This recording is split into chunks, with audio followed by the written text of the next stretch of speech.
बिस्मिल्लाहिर्रहमानिर्रहीम। अस्सलामुअलैकुम। आप देख रहे हैं यूट्यूब चैनल आम सी बातें।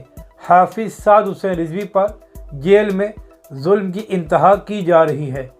इस वीडियो में हम इसी के मुतालिक बात करेंगे, मगर वीडियो शुरू करने से पहले अगर आपने अभी तक हमारे चैनल को सब्सक्राइब नहीं किया तो सब्सक्राइब कर लें, और अगर आपको ये वीडियो अच्छी लगे तो इसे लाइक और शेयर ज़रूर करें। गुज़िश्ता कई माह से हाफिज़ साद हुसैन रिजवी साहब जेल में हैं। इसके अलावा अरकान शुरा को भी पाबंद सलासल किया हुआ है, मगर इस सब के बावजूद हुकूमत तहरीक लब्बैक को अपने मौक़िफ़ से पीछे नहीं हटा सकी।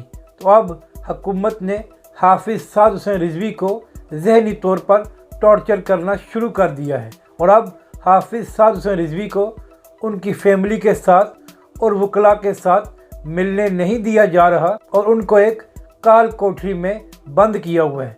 जबकि दूसरी तरफ इसी हुकूमत ने कुलभूषण यादव, जो एक जासूस और दहशतगर्द है, उसको उसकी वालदा से मिलने दिया गया था।